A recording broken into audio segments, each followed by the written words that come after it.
ce document sur un phénomène. Regardez cet homme, ici photographié dans un cadre officiel après son élection, il y a 4 ans en Uruguay. Il s'appelle José Mujica et il est sans aucun doute le président de la République le plus modeste du monde. Il refuse d'habiter dans les palais, il a même vendu l'une des résidences présidentielles. Il met un point d'honneur à vivre comme un retraité ordinaire, dans sa ferme, pour afficher son opposition à la société de consommation. Nos envoyés spéciaux, Maryse Burgot et Laurent Desbois, l'ont rencontré.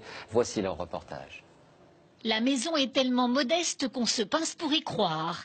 Et les vêtements du chef de l'État sont assez peu protocolaires. Ce matin-là, José Mujica, 78 ans, président de la République de l'Uruguay, nous reçoit chez lui en vieux survêtements. Ça fait 28 ans que je vis là. Élu à la présidence en 2009, José Mujica n'a rien changé à son mode de vie.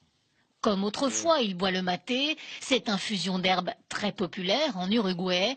Et comme autrefois, il rentre chez lui tous les soirs, dans sa ferme. Il y a bien une maison pour le président avec un parc et tout ce qui va avec. Insupportable. Si tu veux une tasse de thé, il faut marcher 200 mètres. En Uruguay, le président reçoit un salaire mensuel de 9 000 €. Mujica n'en accepte que 1 000. Le reste est reversé à l'État. L'ex-guérillero d'extrême gauche est aujourd'hui un président totalement hors norme, un ovni politique façonné par ses années de prison sous la dictature militaire. J'ai dû vivre pendant 10 ans dans des conditions extrêmes. Et quand la nuit, j'avais un matelas pour dormir, c'était comme avoir gagné à la loterie. Alors j'ai appris à vivre avec rien. Je ne fais pas l'apologie de la pauvreté. C'est plutôt l'apologie d'une vie avec seulement ce qui est nécessaire.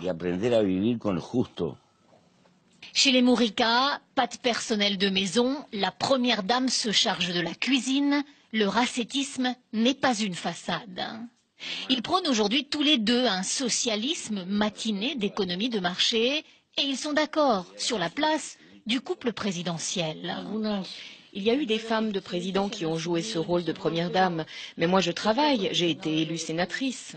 Pour arriver jusqu'ici, il faut quitter Montevideo, la capitale de l'Uruguay, et emprunter ce chemin de terre rudimentaire. Entre deux obligations présidentielles, Mujica donne volontiers un coup de main à ses voisins cultivateurs. Seul indice de la présence ici du chef de l'État, ces 2 officiers de sécurité. Dans son bureau présidentiel, ici au cœur de la capitale, il ne porte jamais de cravate. Un chef d'État atypique pour l'un des pays les plus stables d'Amérique latine. L'Uruguay affiche aujourd'hui une croissance économique honorable et un taux de chômage à moins de 6%. Mais c'est surtout dans les campagnes et les milieux les plus défavorisés que Mujica est très populaire. Pas d'avion privé pour ce président. Ce jour-là, il atterrit dans un appareil de la garde civile à Salto, au nord du pays. Il a troqué son survêtement contre un jean.